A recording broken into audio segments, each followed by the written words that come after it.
إزاي تخلّي الإكسل لمّا تيجي تكتب هنا أي اسم منتج أو أي اسم موظف أو أي بيانات عايز تكتبها، يبدأ يكتب لك قصادها الوقت والتاريخ تلقائي، زي ما إحنا شايفين كده لو جيت كتبت اسم أحمد وضغطت Enter كتب لي الوقت والتاريخ بالشكل ده، لو جيت مثلًا كتبت الاسم مرّة تانية أهو، طول ما أنت بتكتب البيانات في العمود A يبدأ يكتب لك التاريخ في العمود B. إزاي تعمل الموضوع ده بكل سهولة؟ أول حاجة هتعملها هتيجي تضغط على Alt F11 بالشكل ده عشان يفتح معاك الVBA. تعالَ عند view واختار project explorer هيبدأ يفتح معاك القايمة بتاعة project explorer، اضغط بقى على اسم الsheet double click هيفتح معاك القايمة دي، هتيجي تضيف الكود اللي هاسيبه لك في أول تعليق بالشكل ده، بعد كده هتخرج خالص وتعالَ كده عند file واختار save as واختار browse وسجل مكان الsheet ده وهتحفظه بصيغة الماكرو، هنيجي كده عند excel macro enable workbook ونبدأ نسميه أي حاجة بالشكل ده،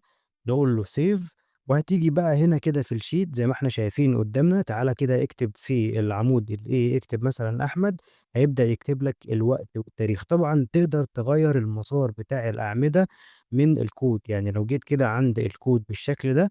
وتيجي تغيّر المسار من هنا كده، تعالَ كده أنت عايز تكتب مثلًا الاسم في العمود A أو B أو C أو D اللي أنت عايزه، وعايز التاريخ يظهر فين، بتبدأ تكتب له حرف العمود